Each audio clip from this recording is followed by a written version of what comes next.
Sigmund Freud es considerado uno de los grandes pensadores del siglo XX, famoso por sus ideas sobre los sueños, la sexualidad infantil y el papel del inconsciente. Freud se consideró a sí mismo como un científico que había descubierto un método que él llamó psicoanálisis, para comprender los misterios de la mente. ¿Es científico el psicoanálisis? ¿Qué vigencia tienen las ideas de Freud frente a la comprensión de la mente en la actualidad?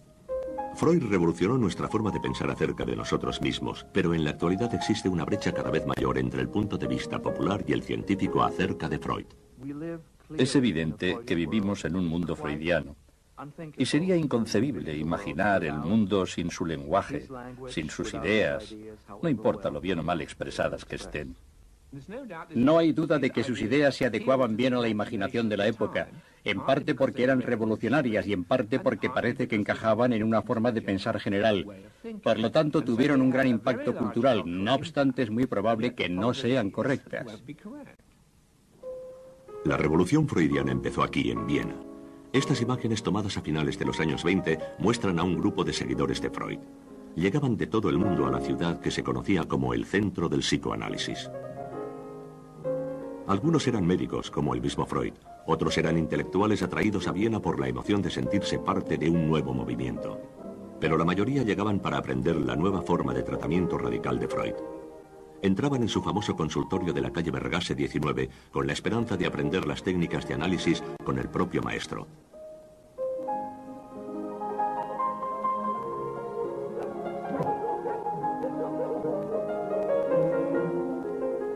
Cuando estas imágenes fueron tomadas, Freud tenía más de 70 años. Su hija Ana, también psicoanalista, era su inseparable compañera. El psicoanálisis era la pasión de Freud. Durante el día visitaba a sus pacientes. Por la noche pasaba horas leyendo o escribiendo. Era incansable en su dedicación a lo que él llamaba su nueva ciencia.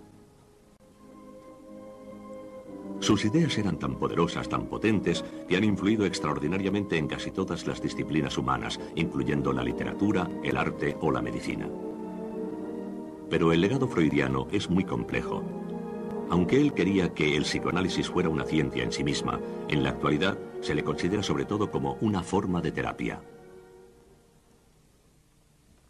En la década de los 30, Joseph Beuys, un joven médico, viajó a Viena para aprender el psicoanálisis con Freud. En la actualidad, el Dr. Beuys, psiquiatra en la Universidad Estatal de Nueva York, describe su primera sesión. Me sorprendió su apariencia física. Por aquel entonces ya tenía más de 70 años y parecía muy pequeño y frágil, y al mismo tiempo era muy enérgico.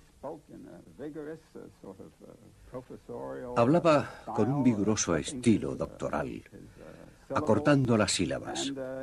Era directo e iba al grano. Dijo que sería un placer enseñarme. Comentó sus honorarios que equivaldrían a unos $20 la hora, lo cual ahora parece poco, pero en aquella época en Viena eran unos honorarios considerables. Me dijo que mis responsabilidades consistirían en exponer mis pensamientos, mis sentimientos, y en ser sincero y discutir mis sueños. No marcó ninguna meta específica. Creo que suponía que con el tiempo dispondría de material suficiente para interpretarlo, o como él decía, inducir al estado consciente. Y así es como se desarrollaba el proceso psicoanalítico. Yo entraba y decía, Herr Profesor, anoche tuve unos sueños muy buenos. Y él me respondía, bien, hablemos de ellos. Freud mostraba verdadero interés y entusiasmo, y si yo lograba elaborar algunas interpretaciones que le gustaran, decía, ha sido una sesión muy buena. Por el contrario, si yo me mostraba escéptico y me resistía al análisis, no ocultaba su decepción ni tampoco su irritación de forma evidente. Me decía, no tiene derecho a ser escéptico. Primero debería aprender algo sobre el psicoanálisis.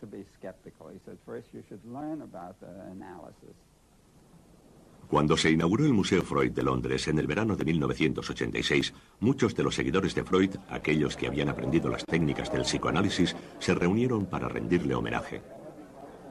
Entre ellos se encontraba el profesor Peter Gay, historiador de la Universidad de Yale y autor de una nueva biografía de Freud. El museo se encuentra en la casa donde Freud vivió el último año de su vida, tras huir de Viena durante la ocupación nazi. Llevó consigo muchos de sus objetos más queridos, su escritorio, su colección de antigüedades y el famoso diván.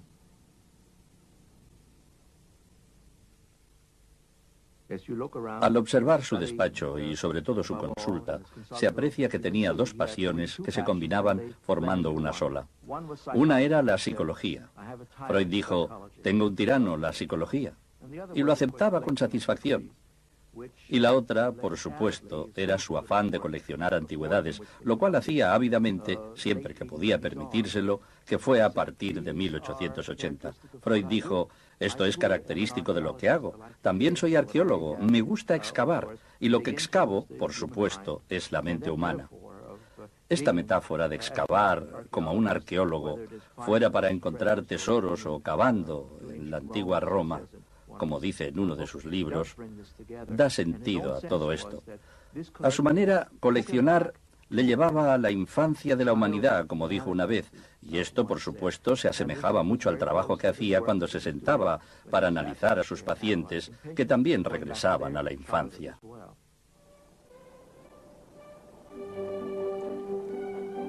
La Viena de finales del siglo XIX era una ciudad contradictoria. Estaba dominada por la ética victoriana de una estricta moralidad, y al mismo tiempo era una ciudad que también se emocionaba con las nuevas ideas provenientes de una comunidad artística e intelectual muy activa y brillante. Pero la Viena de Freud era un mundo de ciencia y medicina. Sus amigos eran médicos y su educación era esencial, mucho más importante, creo, de lo que pudiera serlo para un médico convencional, ya que él asimiló no solo los conocimientos médicos, los cuales utilizaba más como psicólogo que como doctor, sino también una filosofía, una visión del mundo, una visión secular completamente materialista en la que hizo encajar su psicología. Freud se distinguió académicamente a una edad muy temprana. Era un escritor fecundo y un ávido lector sobre arte, humanidades y ciencia. Asistió a la Universidad de Viena para estudiar la carrera de medicina, una de las pocas profesiones que ofrecían oportunidades a un joven judío. Freud se educó con los métodos científicos de laboratorio del siglo XIX, que subrayaban la importancia de la experimentación, la observación y la medición. Llegó a ser un experto en neurología. Estos dibujos ilustran su interés por el cerebro y el sistema nervioso. Sus experimentos con células nerviosas le llevaron a desarrollar un nuevo método de obtención de muestras de tejido para su estudio. Freud también experimentó con la cocaína. Él mismo la tomó durante 10 años como mínimo. Le entusiasmaban sus propiedades terapéuticas y especuló sobre la posibilidad de utilizarla como anestésico ocular, publicando varios ensayos, entre ellos el titulado Sobre la cocaína. Durante estos años se vio muy influenciado por sus profesores de la facultad, especialmente por Ernest von Brücke, seguidor de la escuela de pensamiento de Helmholtz, científicos que creían que todo se podía reducir a fuerzas químicas y físicas. Según el pensamiento científico del siglo XIX, todos los fenómenos podían comprenderse de forma lógica. Pero Freud, con 30 años y comprometido para casarse, fue advertido por sus profesores acerca de que, como investigador, nunca ganaría el suficiente dinero. Le alentaron a trabajar con pacientes abriendo una consulta privada. Durante varios años, Freud trabajó en hospitales y clínicas privadas. A medida que aumentaban sus clientes, él se iba interesando por la histeria, un trastorno nervioso en el que los pacientes experimentaban síntomas físicos sin padecer una enfermedad propiamente física. Comenzó a utilizar una técnica nueva y polémica, la hipnosis. Sin embargo, al no obtener los resultados deseados, acudió a su colega y amigo Joseph Breuer, en busca de consejo. Tal como Freud escribiría más tarde, fue en esas conversaciones donde comenzó a tomar forma el psicoanálisis. Durante algún tiempo, cuando se le preguntaba a Freud quién era el creador del psicoanálisis, no decía «yo soy el creador», sino que citaba a su amigo y colaborador Joseph Breuer, un médico vienés de más edad, porque Breuer le había contado el historial clínico de uno de sus pacientes. Se trataba de una mujer joven, inteligente y bien educada, que presentaba un conjunto de síntomas psicológicos muy extraños. Por ejemplo, olvidaba el alemán. Le resultaba imposible beber de un vaso y padecía largos lapsus de atención que de alguna forma parecían ser de tipo histérico. Y así es como se llamarían más tarde. Un caso muy complejo de histeria. Ahora bien, Breuer, más o menos por accidente, encontró la forma de tratarla eliminando estos síntomas. Lo hizo pidiéndole a la mujer, o bien ella se lo sugirió a él, en cualquier caso su participación en la curación fue muy importante, que cuando se mencionara un síntoma, ella debía tratar de decir lo que le recordara. Con el tiempo, eso se convertiría en la famosa curación por la palabra. Al principio Freud hablaba con sus pacientes cuando estos se encontraban en un estado hipnótico. Creía que los síntomas histéricos estaban relacionados con acontecimientos dolorosos ocurridos en la infancia. Estimaba que si sus pacientes podían recordar y hablar de la primera vez que habían experimentado dichos síntomas, se aliviaría su sufrimiento. Gradualmente fue abandonando el uso de la hipnosis. En uno de sus casos más conocidos, el de Fräulein Elisabeth von R., Freud describe el método que utilizaba para ayudar a sus pacientes a vislumbrar sus primeros recuerdos. Le hice acostarse y mantener los ojos cerrados. Durante el análisis empleé la técnica de evocar imágenes e ideas presionando con el dedo la cabeza de la paciente. Cuando le presionaba la cabeza, ella decía que no se le ocurría nada. Yo volvía a presionársela sin resultado alguno. Le dije que tal vez no prestara la suficiente atención, y ella replicó diciendo que tal vez sus ideas no fueran las apropiadas. Le dije que eso no era asunto suyo, que ella tenía la obligación de ser absolutamente objetiva y limitarse a decir lo que se le ocurriera, tanto si le parecía apropiado como si no. Freud comenzó a utilizar una técnica que denominó de libre asociación, en la que animaba a sus pacientes a hablar libremente, sin interrupciones ni sugerencias de ningún tipo. Freud era un gran observador y un buen oyente. Para él, escuchar llegó a ser un arte esencial. No era algo pasivo, no era no hablar, era algo realmente importante, muy productivo. Consistía en ir almacenando en su mente todo el material relevante que más tarde podría utilizar y aplicar en el momento adecuado. Era una cuestión de tacto. Tal como él lo veía, puede decirse que hay mucho de arte en el psicoanálisis, pero sobre todo, más allá del arte, sin duda él creía, y yo estoy de acuerdo con él, que realmente era un científico de la mente y quería llegar a comprender cómo funcionaba la gente, no solo sus pacientes. En 1895, Breuer y Freud publicaron sus trabajos en Estudios sobre la histeria. Freud explicaba allí la historia clínica de sus pacientes y resumía por primera vez las técnicas que más tarde constituirían la base del psicoanálisis. Entre ellas se incluían la libre asociación y la transferencia, el proceso mediante el cual un paciente transfiere sus sentimientos de anteriores relaciones en su relación con el analista. Antes de acabar el año, Freud anunció otro importante descubrimiento, su teoría de la seducción. Afirmaba que la histeria era causada por abusos sexuales o seducciones que habían tenido lugar en la infancia. Freud basó su nueva teoría en el testimonio de sus pacientes. En esencia, Freud trataba a sus pacientes procurando hacer dos cosas distintas, confiando que no fueran incompatibles. Por un lado, intentaba curar o, como mínimo, reducir la tensión de los trastornos neuróticos que presentaban. En ese sentido, era simplemente una terapia como cualquier otra, aunque él creyera que era mejor. Y en segundo lugar, utilizaba a sus pacientes como cobayas, es decir, eran parte del laboratorio. De hecho, yo creo que su consulta era su único laboratorio. La teoría de la seducción no fue muy bien recibida por los colegas médicos y académicos de Freud. Rechazaron sus conclusiones e incluso Breuer rompió con él. Freud pasó entonces por un período de aislamiento intelectual. Durante ese tiempo compartió sus ideas en especial con un amigo y colega, Wilhelm Fliess. Fliess era médico en Berlín y durante los 15 años que duró su amistad, mantuvieron una intensa correspondencia semanal compartiendo ambiciones personales y profesionales. Freud le confió a Fliess que tenía una gran visión para crear una teoría universal de la mente. Él escribió para Fliess su proyecto para una psicología científica.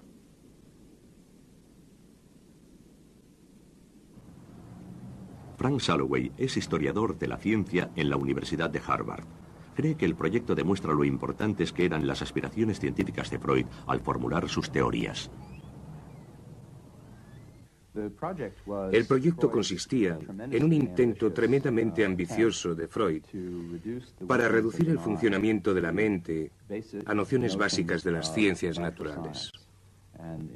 En la época de Freud, ello suponía una gran confianza en la teoría de las neuronas, que aún estaba en sus inicios, y en la idea que podía explicar la actividad mental con razonamientos entre los que se contaban los movimientos de la energía entre las neuronas, con el cerebro o entre varios elementos celulares.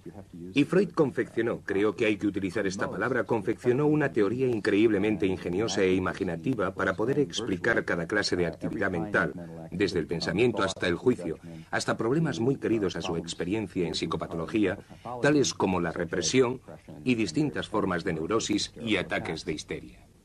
Freud abandonó el proyecto muy pronto, pero el movimiento de energía por el cuerpo y la mente, especialmente la energía sexual, siguió siendo un importante motivo freudiano. Es muy importante saber apreciar por qué Freud se mostró tan intransigente con relación al sexo como causa de la neurosis. ¿Por qué eligió el sexo? Podía haber elegido otras muchas cosas. Y ello no se debió solo a la, digamos, represión del sexo en el periodo victoriano. El sexo era mucho más importante para Freud. El sexo era un fenómeno bioquímico, un fenómeno fisiológico. Y para alguien que está buscando una teoría de la mente basada en el fundamento de las ciencias naturales, el sexo es crucial. Proporciona lo que Freud llamó en cierta ocasión la base orgánica e indispensable, que debe ser la razón que subyace bajo toda forma de enfermedad. Así que para Freud, el sexo era una forma de patología plausible basada en las ciencias naturales y adquiere importancia en las teorías freudianas precisamente debido a ese vínculo con la biología y las ciencias naturales. Las cartas entre Freud y Fliess indican que la sexualidad llegó a ser el concepto central en el pensamiento de Freud. El crítico Jeffrey Mason, que tradujo las cartas, cree que también revelan la disposición de Freud a explorar, junto con Fliess, unas nociones sexuales extremas. Lo que me fascinó al leer las cartas de Freud y de Fliess fue la gran compenetración existente entre ellos. Al principio parecían haberse encontrado en este vasto desierto científico dos hombres capaces de pensar de la misma forma, que pensaban igual. Fliess desarrolló una serie de teorías muy extrañas e incluso excéntricas sobre la relación existente entre los genitales femeninos y la nariz, lo que él denominaba neurosis del reflejo nasal, afirmando que los efectos que se iniciaban en los genitales se reflejaban en la nariz. A veces incluso llegó a considerar la posibilidad de intervenir quirúrgicamente. Freud durante mucho tiempo creyó en dichas teorías aceptando las ideas de Fliess y de hecho consideraba que realmente coincidían con las suyas. Ahora creo, mirando hacia atrás, que no coincidían y que Freud sin duda lo hubiera reconocido algunos años después. Pero durante un cierto periodo de tiempo, Fliess ejerció una gran influencia sobre él. Los discípulos de Freud son conscientes de los aspectos polémicos de la relación mantenida entre Freud y Fliess, pero la mayoría de los analistas, como el doctor Harold Bloom, valoran las cartas como un importante testimonio de la evolución de las principales ideas de Freud. Las cartas de Freud y de Fliess forman parte de la gran colección de la Biblioteca del Congreso en Washington, D.C. La correspondencia entre Freud y Fliess tiene una extraordinaria importancia como testimonio del primer psicoanálisis jamás efectuado. El autoanálisis de Freud consistió en una sistemática autoexploración que comenzó en octubre de 1896, después de la muerte de su padre, y consistió en hacer lo que nadie había hecho antes: analizarse a sí mismo por lo que era tanto el médico como el paciente, aunque Fliess sirviera de confidente y de una especie de protoanalista. Freud informaba a Fliess en dichas cartas de los resultados de sus descubrimientos analíticos. En aquella época, los sueños le proporcionaban una mayor comprensión, por lo que de forma sistemática empezó a analizarse a sí mismo diariamente, anotando todos sus sueños para luego analizarlos. Al anotar sus sueños y gracias a la libre asociación, Freud llegó a recordar acontecimientos de su juventud. En una carta a Fliess relató importantes detalles de su autoanálisis. Había descubierto intensos sentimientos de amor hacia su madre y de celos y odio hacia su padre, lo que más tarde denominaría complejo de Edipo. Freud consideraba que con los sueños se podía acceder a una mayor comprensión de la conducta. He descubierto que los sueños representan un estado de las cosas tal como yo hubiera deseado que fueran. Por lo tanto, el contenido de un sueño es la realización de un deseo y su motivo es un deseo.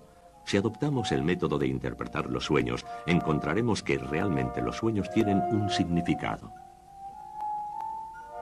Freud concluyó diciendo que los sueños revelaban deseos sexuales y agresivos de la infancia. Publicó esta nueva visión radical en 1900 en su obra Interpretación de los sueños, y según él, era su trabajo más original.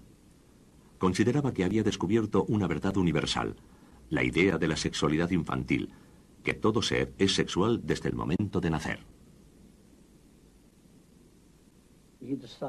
Freud decidió pedir a sus pacientes que hicieran con los sueños lo mismo que les había pedido que hicieran con relación a sus síntomas. Es decir, tenían que discutir cada elemento de los mismos y ver qué les venía a la mente, si se permitían hablar libremente y sin crítica alguna de sus pensamientos. Así empezó a comprender que los sueños expresaban algún deseo de la infancia, normalmente un deseo sexual, aunque no lo expresaban de forma directa, sino disfrazándolos y distorsionándolos. Cuando describió algunas de sus interpretaciones de los sueños a su buen amigo y colega Willem Fliess, este le dijo que dichas interpretaciones parecían chistes y que además eran malos. Lejos de sentirse ofendido, Freud se tomó muy en serio esas opiniones y decidió investigar la causa del placer producido por los chistes. Freud quería demostrar que el psicoanálisis tenía aplicaciones más allá de su empleo como tratamiento para la neurosis, que era la clave del funcionamiento de la mente. En rápida sucesión, Freud publicó Los chistes y su relación con el inconsciente y la psicopatología de la vida cotidiana, en donde describiría cómo los deslices y los olvidos revelaban conflictos del pensamiento o sentimientos ocultos. Freud consideraba ahora que la mente estaba dividida en tres zonas: el inconsciente, el lugar de los deseos, impulsos, recuerdos y fantasías; el preconsciente, un portero que permite o evita que los deseos entren en la conciencia; y la mente consciente, la base de la conciencia.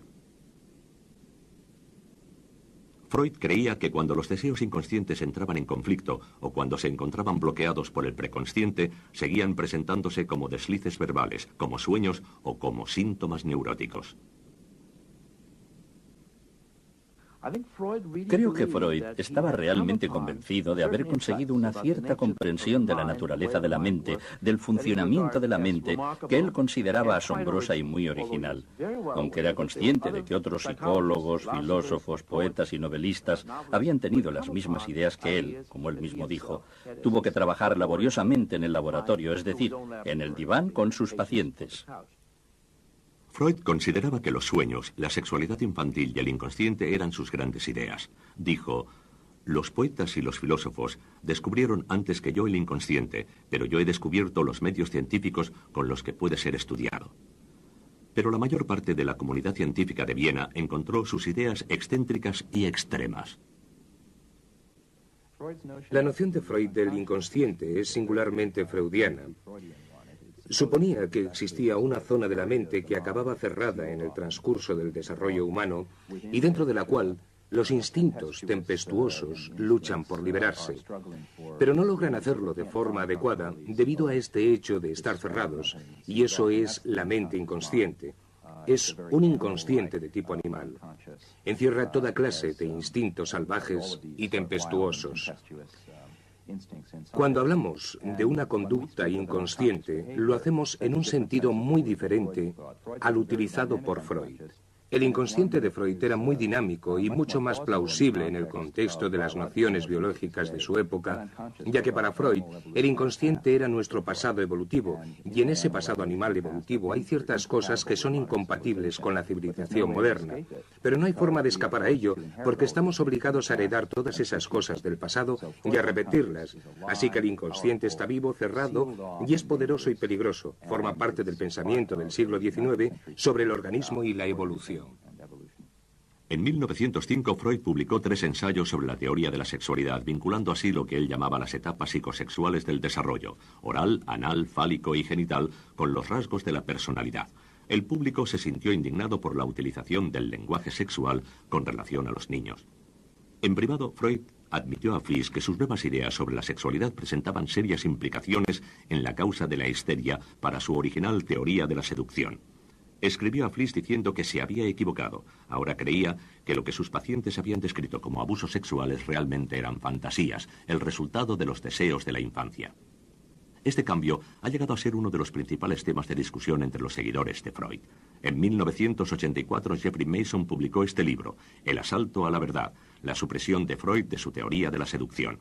Alegaba que Freud había abandonado su teoría de la seducción no debido a nuevas pruebas conseguidas en sus trabajos con los pacientes, sino movido por otras presiones. Cuando leí estas cartas vi claramente que Freud sufrió presiones de naturaleza no científica. Por ejemplo, la respuesta de sus colegas científicos y médicos fue muy negativa. Se negaron a creer que dichos acontecimientos pudieran tener lugar. Freud era muy suspicaz. Recuerden que era un médico joven que hacía poco había establecido su consulta médica y psiquiátrica, por lo que era importante para él poder conseguir referencias y el respeto necesario para ser miembro de la comunidad científica y para que la comunidad universitaria convenciera a sus colegas de que Freud tenía algo nuevo que ofrecer.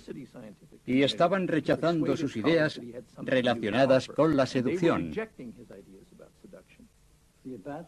El abandono de la teoría de la seducción, como todos los cambios que efectuó Freud, se basó en el análisis de sus descubrimientos. Constantemente revisaba su material y sus ideas y correlacionaba teorías y descubrimientos. Ese es, por supuesto, el método científico. Al principio, en esa situación y en la época en la que lo hacía, él creía las historias que le contaban sus pacientes de haber sido seducidos por una persona mayor que ya había madurado sexualmente y que esta era la base de los recuerdos traumáticos que causaban la histeria. Era lógico que Freud aceptara esas historias al pie de la letra, porque en aquella época se creía que la vida sexual del individuo comenzaba en la pubertad. Sin embargo, los pacientes de Freud le estaban contando que habían tenido fantasías y deseos sexuales durante su infancia. ¿Cómo podía explicarlo? Aparte de la idea de que algo tenía que haber ocurrido para estimular a esos individuos, a esos pacientes, había una sexualidad prematura, es decir, el resultado de algún tipo de seducción. ¿Por qué deberíamos preocuparnos por algo que parece una cuestión histórica muy remota? Creo que la respuesta es que los analistas, desde la época de Freud en adelante, estaban convencidos de que Freud había abandonado su hipótesis de la seducción por razones puramente científicas. Una vez aceptado esto, sus ideas se convirtieron en una doctrina para el psicoanálisis y se extendieron a la psicología y a la psiquiatría. Por lo que sus opiniones de la realidad contra la fantasía han llegado a jugar un papel muy importante en nuestra sociedad y han sido adaptadas por la psicología y la psiquiatría primero y luego por la población en general. Por lo que incluso vemos en el sistema judicial que cuando una mujer habla de violación o un menor habla de haber sufrido abusos, lo primero que pensamos es que no ha sido más que una fantasía. Fundamentalmente, eso se deriva de Freud.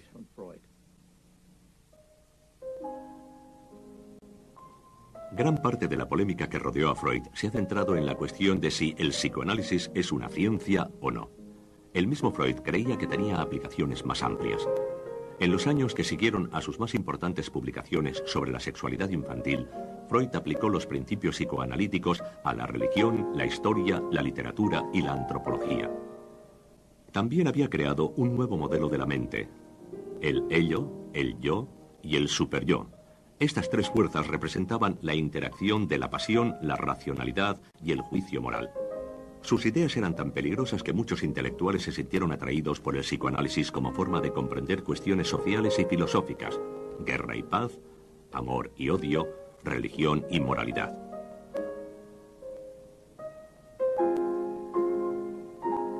Con frecuencia Freud pasaba los veranos en el campo, en las afueras de Viena.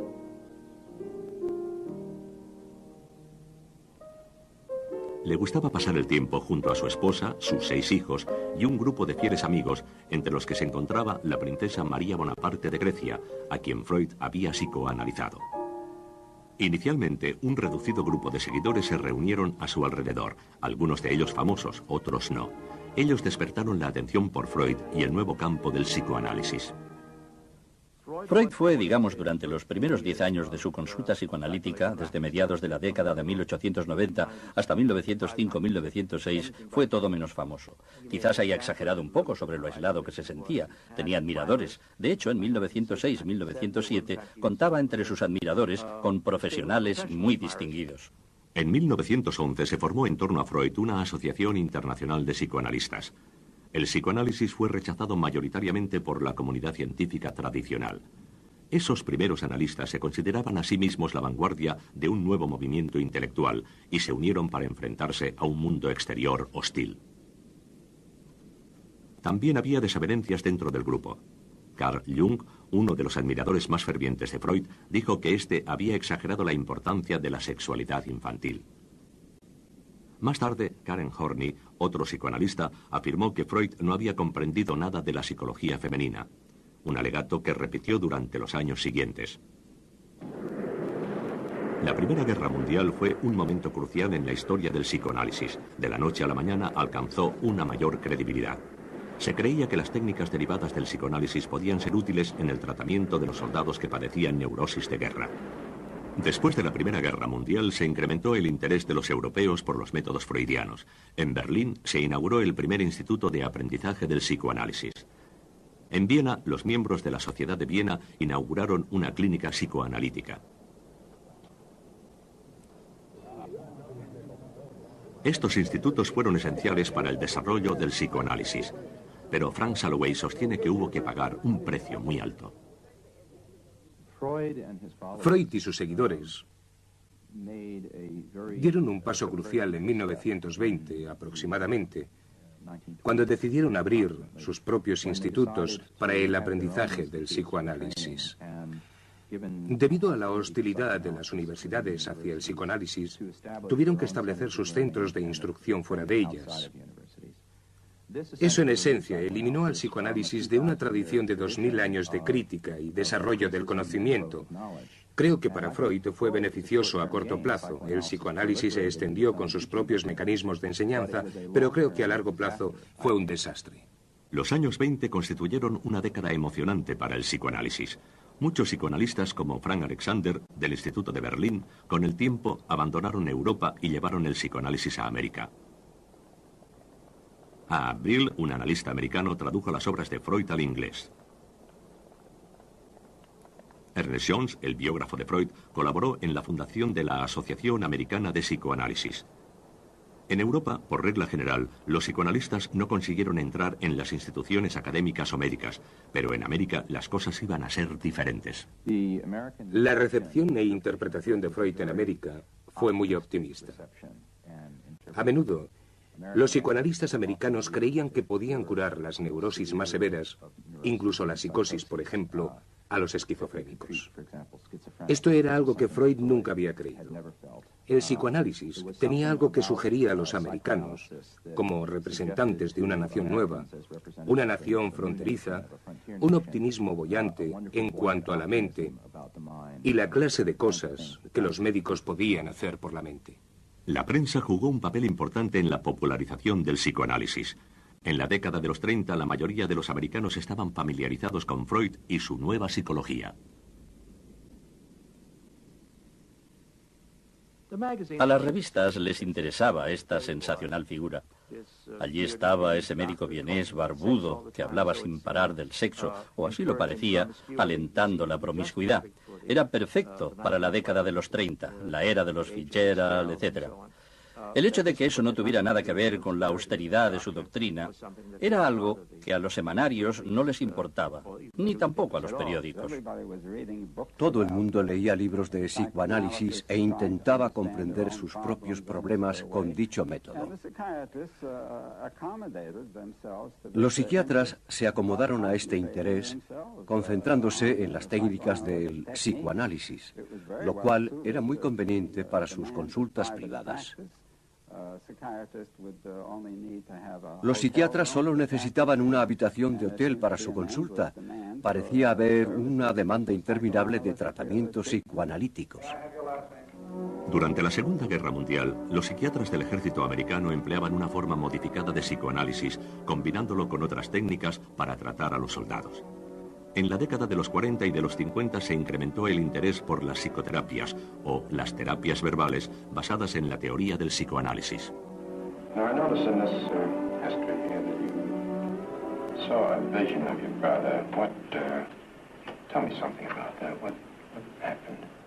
Oh, I guess it was a dream.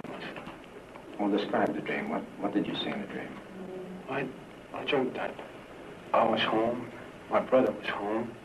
Después de la guerra se consideraba prestigioso que los psiquiatras ampliasen su educación pasando de 6 a 10 años de prácticas en un instituto psicoanalítico.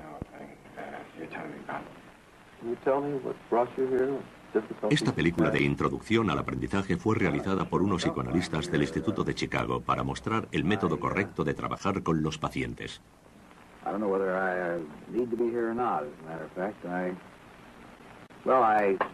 I've had a little trouble with jobs, but that's about all. Just A los psicoanalistas se les enseñaban las técnicas de la libre asociación y la transferencia. Estas técnicas seguían diferenciando el psicoanálisis y las terapias basadas en el análisis del cada vez mayor número de terapias verbales. Los psicoanalistas creían, al igual que Freud, que un individuo desarrolla complejos patrones de conducta a una edad muy temprana y que dichos patrones inevitablemente emergen a la superficie en los análisis por medio del proceso de transferencia. I get this feeling lately that you're critical of me, that you're hounding me, that you're down on me about something. So what did I do that was so bad?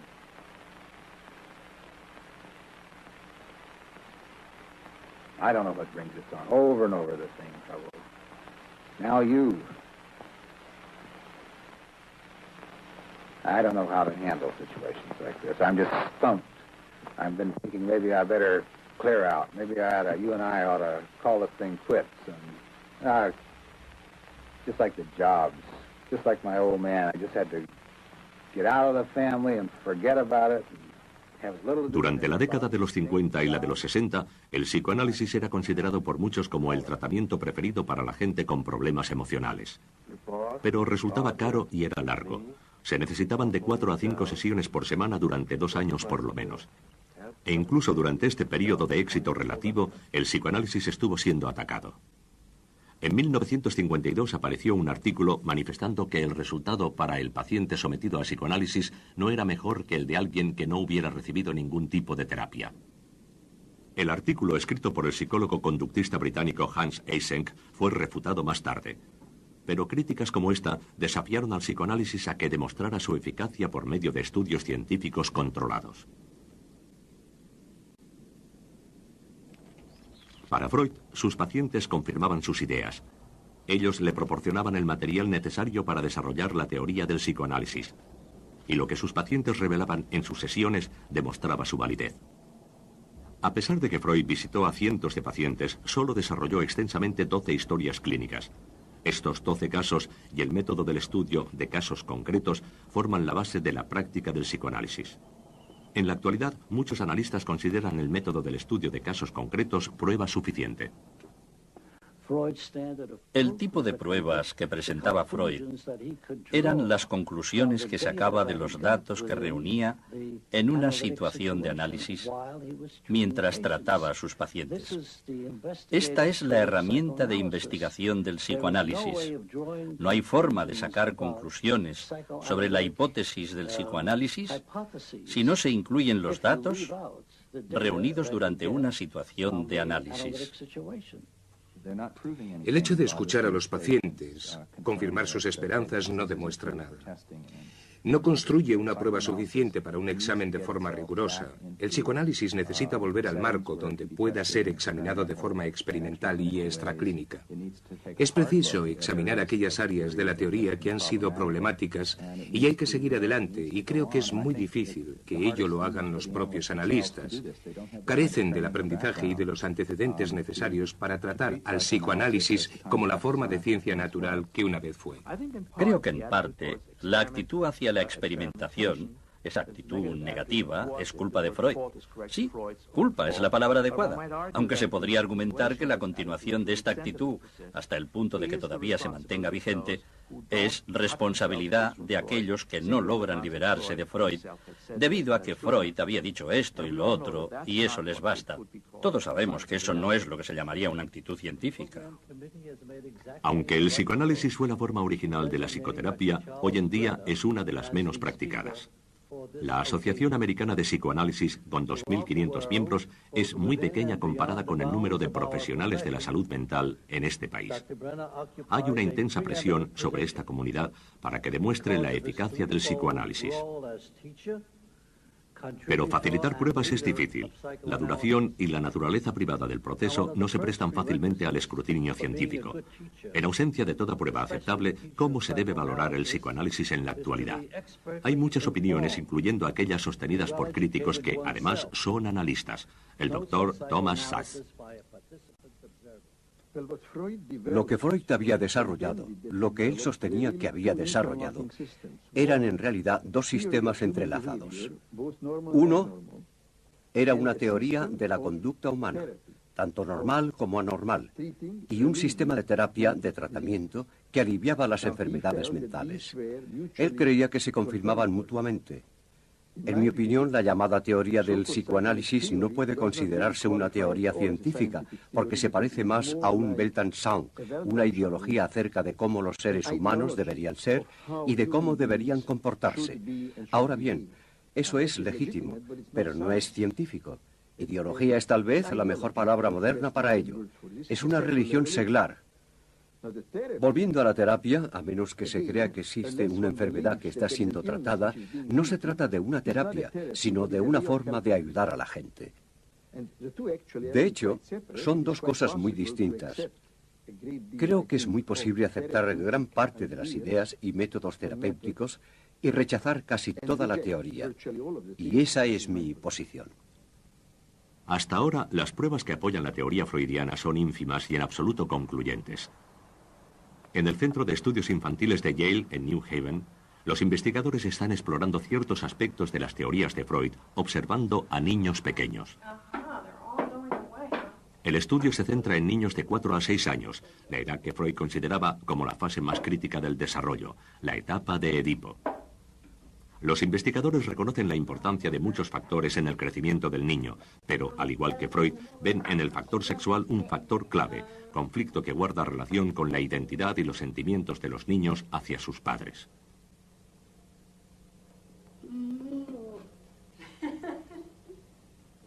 Las sesiones se graban en vídeo para su posterior estudio. He has little pants. It's actually a girl with a short haircut. Oh. Can you put this down? Can you put that on, please? Mm-hmm. A dress with pants. Uh-huh. Have you ever seen that? Have you? Yes. El equipo de investigación estudia las cintas buscando patrones de lenguaje, las interacciones que la niña mantiene con la analista y los temas de sus juegos. Creen que constituyen indicios para comprender los sentimientos de una niña con relación a muchos temas, incluyendo el desarrollo de su propia identidad sexual. Is it a boy? Is it a girl? And she says at first that it's a boy. She then takes the pants down and says, no, it's a girl. And she's able to deal with the incongruity by saying, well, it's a girl with short hair and pants. And I think that, you know, the curiosity and perhaps some of the conflict that one sees in children at this age is something that she's working on at this moment in the play. La metodología de este estudio depende de la observación e interpretación de los investigadores, la mayoría de los cuales son analistas. El estudio puede ser útil para desarrollar las ideas de Freud, pero no satisface las demandas más rigurosas del método científico. Otros investigadores están realizando otros experimentos controlados, y las pruebas aportadas por dichos estudios han llevado el campo del desarrollo infantil más allá de Freud. Freud fue tal vez el teórico más valiente que hemos tenido en la psicología. Creía fervientemente que los principales determinantes del crecimiento normal del niño y del desarrollo patológico podrían estar relacionados con ciertas experiencias ocurridas en los primeros años de vida, pero ignoraba los cambios en la maduración que tienen lugar en el sistema nervioso central del niño, que permiten la aparición de nuevas habilidades mentales o intelectuales, y esas a su vez permiten que el niño se relacione con sus padres y con el mundo exterior. Este para mí fue el error que cometió con el resto de sus teorías.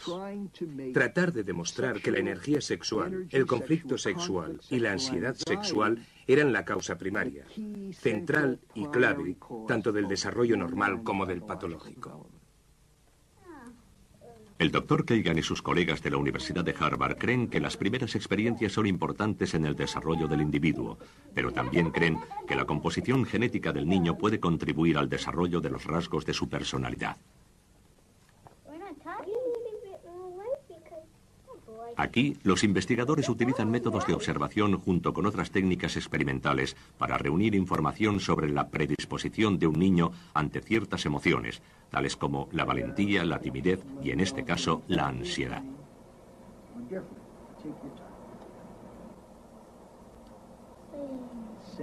Estas pruebas han sido diseñadas para satisfacer los criterios del método experimental. Cuentan con grupos de control, pueden ser repetidos y proporcionan datos con los cuales los investigadores pueden predecir la conducta. Los avances en el campo de la psicología y la biología ayudan a contestar algunas de las preguntas planteadas por Freud hace casi 100 años. En Inglaterra, el Dr. Francis Crick, galardonado con el Premio Nobel y uno de los científicos que descubrió la estructura del ADN, ha dirigido su atención al estudio del cerebro, incluyendo la memoria y los sueños. ¿Cómo valora a Freud? Freud fue un caso muy extraño porque empezó interesándose por la fisiología del cerebro y quería relacionar dicha fisiología con la psicología. Escribió un ensayo sobre eso, aunque las ideas que tenía sobre la fisiología eran erróneas.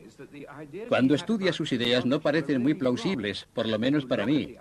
Parecen estar basadas en una anticuada idea de la mente, por lo que la gente que se interesa por el procesamiento de la información, como yo, lo consideran algo ingenuo y muy determinado culturalmente, lo cual por supuesto explica por qué tenían tanto encanto. No obstante, tenía mucha perspicacia, consiguió que la gente fuera consciente de su comportamiento y que supieran que los motivos de su conducta no eran los que ellos creían. Dejó claro que la gente está más influenciada por motivos sexuales que lo que ellos, en el siglo XIX, estaban dispuestos a admitir. Tal vez sea diferente en la actualidad, como muchas cosas de ese tipo, pero si se formula la pregunta en términos estrictamente científicos, yo no diría que tenga demasiada vigencia. Freud creía que los sueños eran la realización de un deseo. Creyó que esa era su gran idea. Pero cuando se leen sus razones y se ve cómo tuvo que forzar las cosas para que se adaptaran a su teoría, resulta muy difícil de aceptar. No estoy seguro de que todos los freudianos acepten ahora esta idea clave. Además, por supuesto, consideraba otros aspectos de los sueños que son más complejos. Todo ello nos parece demasiado fantástico. Resulta demasiado fácil interpretar los sueños sin poder comprobar la interpretación, por lo que tendemos a dejar la cosa a un lado diciendo, eso es para el futuro. En estos momentos comprendemos tan poco al cerebro que es una pérdida de tiempo inventar todas esas cosas. A la gente le encanta hacerlo, pero en el pasado les gustaba creer que los sueños predecían el futuro. Ahora muy poca gente lo cree, pero les gusta pensar que hay algún significado profundo en sus sueños. Nosotros creemos que se limitan a ser un subproducto accidental causado por ondas fortuitas y no se debería tratar de extraer más conclusiones de ellos. Estoy de acuerdo con algunos de los más eminentes científicos de las ciencias naturales, biólogos y filósofos de las ciencias, que sostienen que el psicoanálisis no es una ciencia. y que no tiene nada que ver con la ciencia, que es una ideología. Por supuesto, es significativo no porque sea una ciencia ni por su impacto en la ciencia, que yo creo que es nulo, sino como un fenómeno cultural, histórico. Es evidente que el psicoanálisis y Freud, y aquí deberíamos compararlo con alguien como Marx o algunas figuras religiosas, tuvieron un gran impacto sobre cómo vivimos en la actualidad. Realmente se trata de una cuestión de nombres, y creo que no deberíamos pararnos más en ello. ¿Es una ciencia o no? La cuestión es, las afirmaciones hechas por los psicoanalistas, tanto las globales, tales como el desarrollo del niño a través de varias etapas, como las más reducidas, principalmente las interpretaciones que hace un analista durante varias horas, ¿son de alguna forma fiables o solo son afirmaciones ad hoc que se podrían leer en una novela y estar de acuerdo porque están bien formuladas o en desacuerdo porque no están bien formuladas? Y yo diría que afirmar que el psicoanálisis es el tipo de disciplina organizada o ciencia que los psicoanalistas afirman que algo muy difícil de probar o refutar, dada la naturaleza del asunto. Pero cualquier psicología que trate de las realidades mentales humanas se encontraría con el mismo problema. En 1936, Freud celebró sus bodas de oro con su esposa Marta.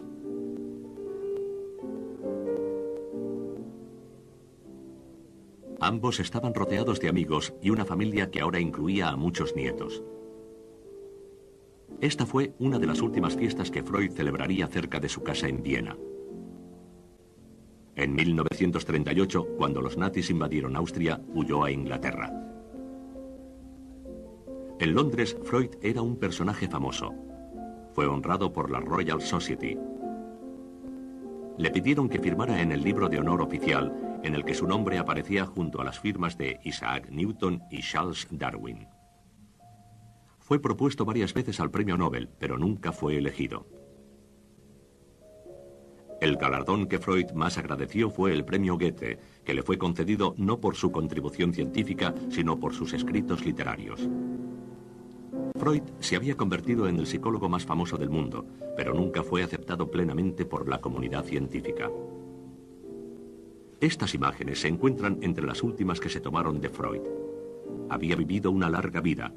En esta ocasión cumplía 83 años. Su estado era muy delicado y estaba agotado tras una batalla de 16 años contra el cáncer. Murió en su casa el 23 de septiembre de 1939. En una de las pocas grabaciones de su voz, Freud resume el trabajo de su vida. Empecé como neurólogo tratando de aliviar a mis pacientes neuróticos. He descubierto nuevos e importantes datos sobre el inconsciente, el papel de los impulsos instintivos, etc. De estos descubrimientos nació una nueva ciencia, el psicoanálisis, una parte de la psicología y un nuevo método en el tratamiento de la neurosis.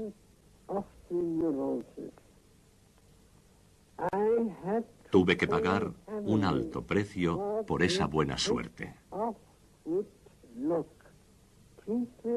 La gente no creía en mis datos y consideraban ofensivas mis teorías.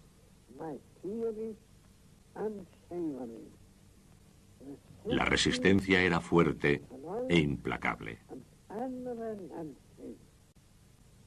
Al final, tuve éxito.